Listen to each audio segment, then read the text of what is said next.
More questions, please go in the other rooms if you want to talk. Let's go with Simon for the last talk this morning. It's actually afternoon, but I'm the person that went to bed at 4 a.m. today, so please bear with me. I haven't had lunch, so it's morning. And if I wobble around, that's the after effects of that. So,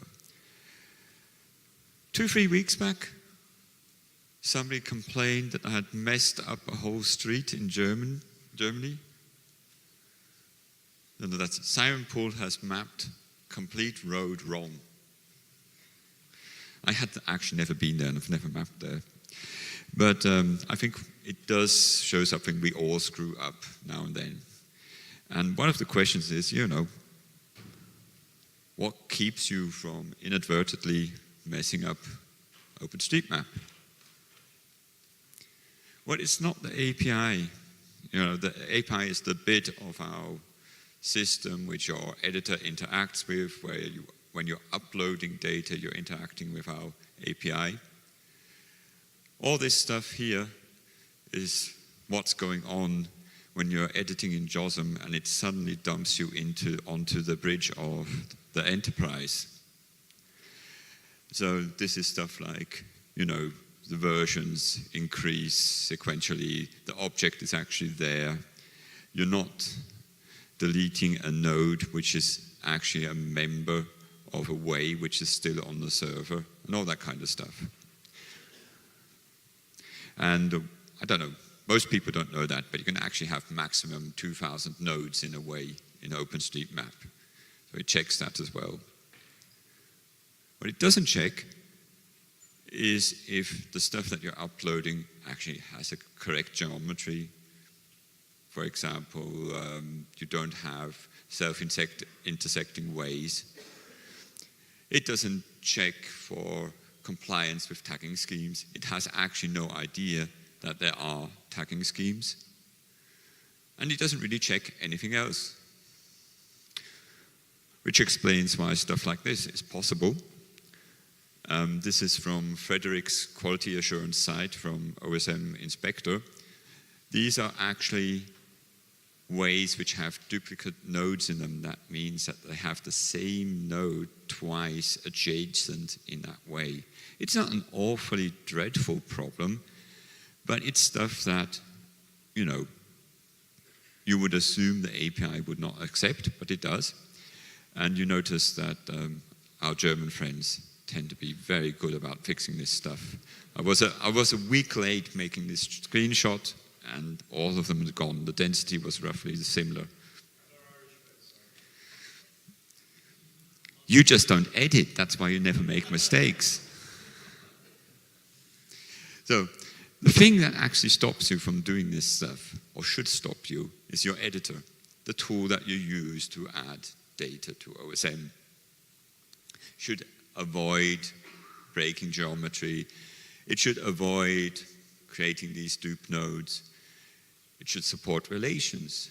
This is something which I think we've got to the point now where all the more common editors actually support relations, but it wasn't the case way back. It has to understand tagging schemes. Question are, which ones? And what does that mean, understand tagging schemes? We're just editing geometry and adding tags. It should interact with existing current data in a reasonable form. I don't know, most people have probably edited during a mapping party or something like that and have had the experience that they're actually uploading data which conflicts with data which is already on the server because somebody else edited it. And the longer you wait between editing the data and uploading it, the more conflicts you potentially get. And the same goes if you're actually using outdated data, which is one of the issues with Maps.me. And, for example, if it displays imagery, which may or may not have large offsets, there should be some way of adjusting that. I'm just going to give an example why the tagging schemes are actually important. I assume here everybody has split away. Whoops, go back. Wrong button. So there's a way there. Gierhautenstrasse is just away from where I live. Selected it, want to split it. It's a member of a relation. And what happened is now both segments are a member of that relation. That's the standard way to handle the situation. Except if this way happens to be a member of a turn restriction. If it's a turn restriction, adding both segments to the relation actually breaks the turn restriction. So your editor actually has to special case this. And when you split, I split this way here at the pedestrian crossing. And this part is no longer a member of the relation afterwards. So it needs special code that knows, okay, this is a turn restriction. I have to check whether I'm on the from or the to element. I have to find out on which side is the via node, and then add the stuff correctly. There's a simple example. Most of us have probably reversed away one day in our editor. Well, it isn't actually quite so simple. You rearrange the nodes, but you have to actually check, are there non-reversible direction-dependent tags on this way? For example, a coastline, a cliff, or it's a city wall, but only if it doesn't have the two-sided tag. You can't actually reverse the direction of that way without changing the meaning. City walls have a high and a low side. And if you simply reverse the way, you're changing the high and the low side. If you have reversible tags, you have to check for all of those and turn them around. And your way might be a member in a root relation. You might have forward-backward tags. You have to change those as well. And things get really iffy if you're merging two ways, because now and then, to merge two ways, you actually have to change the direction of one of them. And you get all that on the previous page, plus you actually have to check for both ways. You have to check that the roles don't conflict, and so on. Now, people will say, okay, that's because you have this complicated editor, you want to edit geometry and all that, and that's why you get all these complications.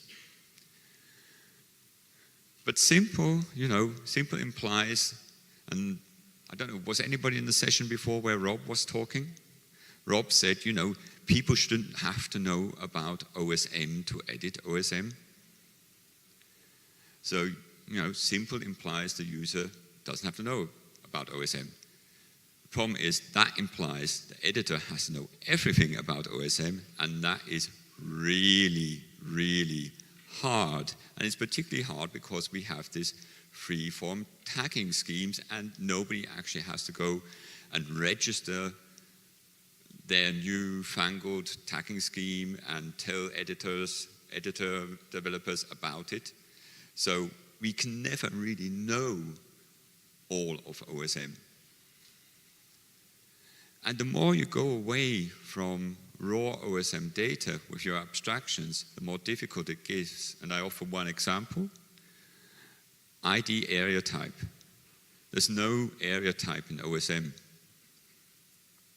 So when you draw a building in ID and you actually click on this area thing, it's doing something which doesn't really exist creating something which doesn't really exist in the OSM data model. ID does this quite well. It maintains the integrity of the object. So if you actually split it, it turns it into if you've just drawn a simple closed way, it will actually turn it into a multi-polygon. Once it's done that, it can't actually simplify it anymore because, if I'm working on it, I save it, I've split this way, I save it, and and I want to do something else, it can't suddenly turn back into a simple way. And it's potentially confusing for other mappers. So this is a building outline I draw. This is actually my house. And I split it, and you can actually see that it's turned it into a relation here with two parts, this way and the other way. And IT is really good about doing that because, for example, you can't actually unjoin this node. It will complain that it's part of a relation. I don't know why it suddenly starts talking about relations here. It should talk about areas. And it doesn't allow you to unjoin that, so this object is a valid OSM object. And if you go and look at the data, you can actually see still these two parts, member of a relation, and so on. So that's all okay. It's just very confusing if you're using Potlatch or you're using JOSM and you come upon this object and think, why the heck did somebody turn this into a multi-polygon?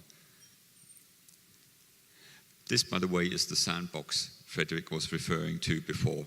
So that's not how the place is mapped where I live. And the next thing that comes, okay, I'm going to really write this really, really simple editor which only edits tags. Points of interest can be modeled in very many ways in OpenStreetMap. They can be nodes, ways, closed ways, they can be relations, they can be a site relation, all kinds of things, multi-polygon, and so on. Individual geometries can hold multiple objects, and tags can interact with geometry.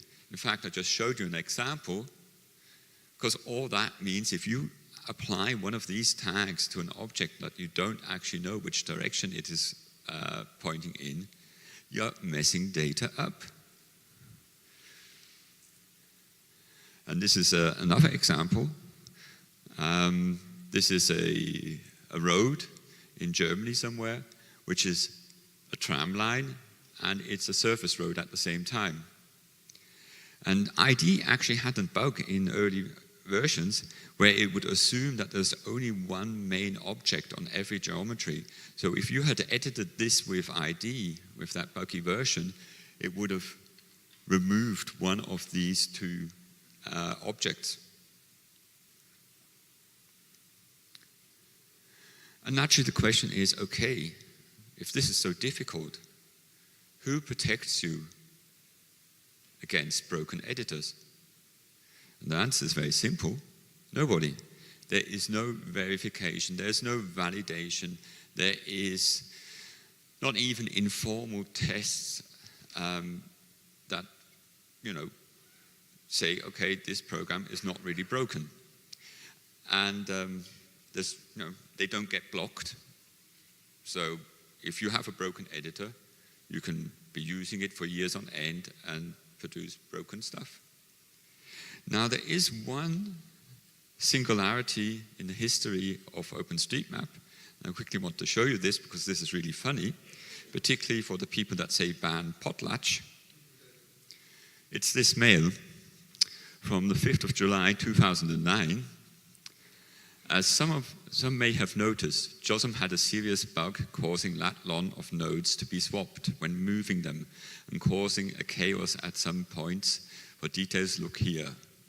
This is the actually only case in the history of OpenStreetMap where an editor was blocked, because obviously the consequences of swapping lat-lon are fairly drastic. So I'm coming to the end. Now the question is, where can you look up all this stuff? If you're a budding editor developer, or if you want to choose an editor that actually works, where do you go? And the problem is there is no real good place. This is one reason why I'm doing this talk. There's a list in the wiki. That list is actually was generated automatically from the descriptions of the individual programs, but that's been broken for 2-3 years, so the list itself is not updated, and the information in it is not really particularly relevant. And it's a big to-do for me to actually put something reasonable in place there. So, at the end, thank you.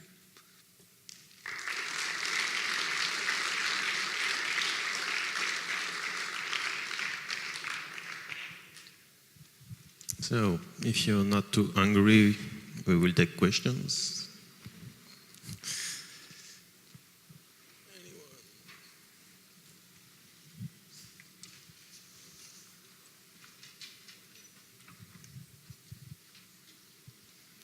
Hi, I'm a lazy programmer. I don't want to mess with all these special cases. Is there a list of official libraries for editing who have like nice Python package for reversing ways and doing all these checkups? Nope. This is one of the things that was originally planned for ID before it was written, was that at least all the underlying stuff would be modular and you could actually build on top of it. That didn't actually happen. As far as I know, there's been an effort underway to address that and make ID a bit more modular, which would be a real boon for the people writing web editors, because they could base their stuff on the logic in ID. And otherwise, essentially it boils down to the developers looking at the code from other people and stealing stuff, which is okay.